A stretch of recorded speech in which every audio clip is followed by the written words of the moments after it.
Hello cardboard lovers, it's Cardboard Badger here. I hope you're doing well, and today we have for you day 7 of the Ikoria LAIR of Behemoth spoilers. We've got the lands today, which is super exciting, but before we get to those, we do have some cards to show you first. So we are starting off with Whirlwind of Thought for 4 mana.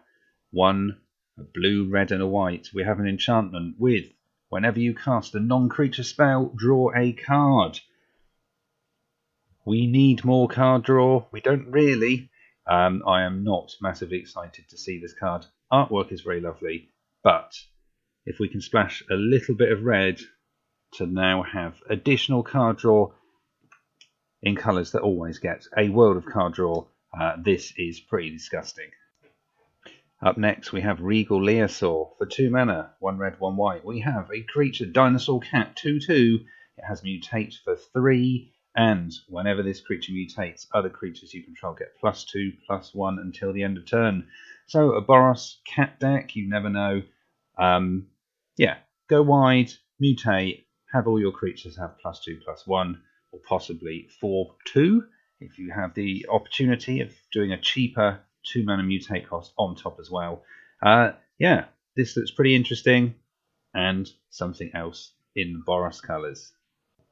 Next we have Slitherwisp for 3 mana, blue, black, black. We have a Elemental Nightmare 3/2 with flash, and whenever you cast another spell with flash, draw a card, and each opponent loses 1 life. So we could have some Simic Flash Surveil deck going on, you never know. This could be quite interesting indeed. Up next we have Snare Tactician for 2 and a white. We have a Human Soldier, a 2/3 with whenever you cycle a card, tap target creature and opponent controls. So if you are going down the route of cycle as your theme, maybe a Boros cycle deck, then this could be quite good. It's another Human Soldier in white, so this could slip into the Orzhov Human Tribal deck, which is the one I'm quite excited about at the moment. So lots of options to see this, and I think it will be pretty good in limited also. Our next card, we have another Ultimatum. We've got Immaculate Ultimatum, 7 mana as they all have been. Blue, blue, red, red, red, white, white. It is a sorcery and target player gains 5 life. Immaculate Ultimatum even deals 5 damage to any target, and you draw 5 cards. It's nice. It's not as nice as the other ones. It is not going to destroy all your opponent's creatures, and it is a lot of mana. If you have spent all that mana, then what are you going to do with those 5 cards? 5 damage is great, but 7 mana.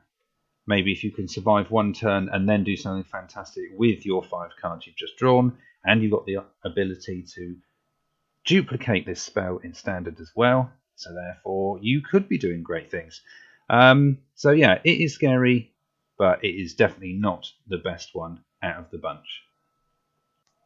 Up next we have Unprecedentable Cyclone. 5 mana, 3 red, red. We have an enchantment with, if a cycling ability or another non-land card would cause you to draw a card, instead exile cards from the top of your library until you exile a card that shares a card type with the cycled card. You may then cast that card without paying its mana cost, then put the exiled cards that weren't cast this way onto the bottom of your library in a random order. So a lot going on there. It also has cycling for 2.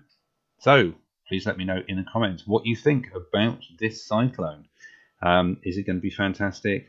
I am not sure. We're just going to have to wait and see. A lot going on though. Up next we have a possible card that could be banned in the near future. You never know. This is disgusting.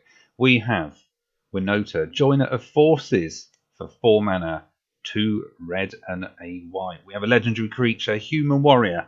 So again, we have another human. Whenever a non-human creature you control attacks, look at the top 6 cards of your library.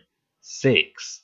And you may put a human creature card from among them onto the battlefield, tapped and attacking. It gains indestructible to the end of turn, and then put the rest of the cards on the bottom of your library in a random order. So this is horrendous. I don't really know what else to say. All I can say is if you are going to go half and half and have a selection of creatures and then a selection of humans to be able to scoop 10% into your deck, or more than 10% because you've got your starting hand, to then find one human, doesn't matter how much the human costs because you're just going to dump it onto the battlefield, it's going to attack. It is got indestructible. Yeah, and then it stays there. It doesn't disappear at the end of turn. It loses indestructible, but it doesn't get exiled. It will stay on the battlefield. And then you play another non-human creature, and you can do it again. This is nuts. And from one nuts cards to another, we've got Kinnan Bonder Prodigy, or Rampy McRampington, because we have, for 2 mana, green and a blue, we have a human druid. Whenever you tap a non-land permanent for mana, add 1 mana of any type that permanent produced. So we have obviously lots of mana dorks that we will be able to tap. They will now be tapping for 2. It is going to be ridiculous. We will be able to get large creatures out insanely quickly. And also, for 7 mana, which is going to be quite easy now, 5 green and blue. Look at the top 5 cards of your library, and you may put a non-human creature card from among them onto the battlefield. Put the rest on the bottom of your library in a random order. So we can get the largest thing we can possibly find. It doesn't matter. A massive green trampoline beast. And dump it onto the battlefield. It doesn't matter if it costs 10 mana. It could be anything. It doesn't matter. Because we're going to be paying 7. And that's not going to take long. Because this thing is going to make each of our mana dorks produce 2. So we could get out an absolute whopper on like turn 4. Turn 3. It's going to be disgusting. Our next card. It is not disgusting, but the artwork is pretty cool. We have Vulpikeet for 4 mana, 3 and a blue. We have a Fox Bird. It is a 2/3 flyer. It's got Mutate for 2 and a white. And when this creature mutates, put a +1/+1 counter on it. There we have it. And following that, we have Lead the Stampede for 3 mana, 2 and a green. We have a sorcery with look at the top 5 cards of your library. You may reveal any number of creature cards from among them and put the revealed cards into your hand. Put the rest on the bottom of your library in any order. So a lot of the cards we seem to be finding have a huge amount of depth. You can delve deep into your deck. Yes, 5 is pretty mad. Our next card, we have Easy Prey. Excellent, excellent artwork indeed. And for 1 and a black, we have an instant with destroy target creature with converted mana cost 2 or less. There are not many that are 2 or less, but it also has cycling. So, yeah, there we go. If you want cycling, we have another opportunity to do so. And our next one, Porcuparrot. I think that's the best name for a creature so far. For 4 mana, 3 and a red, we have a Bird Beast. It's a 3/4. It has Mutate for 2 and a red, and we can tap it. And this creature deals X damage to any target, where X is the number of times this creature has mutated. So again, if we can put some 2 mana cheap mutations on this and be able to tap this for a reasonable amount of damage, 2 or 3 damage a time, that is rather good.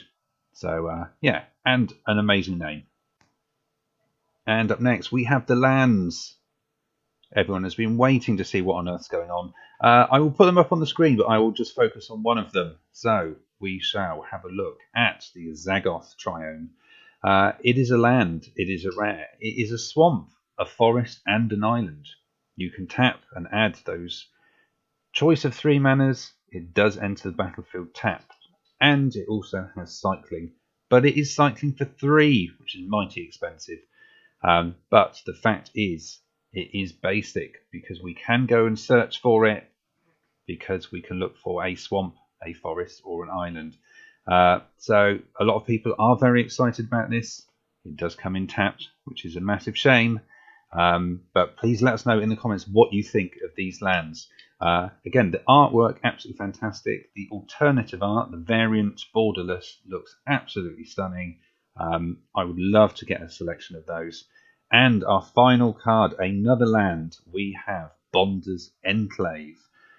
You can tap it for colourless mana and for 3 and tap it. You can draw a card, only activate this ability if you control a creature with power 4 or greater.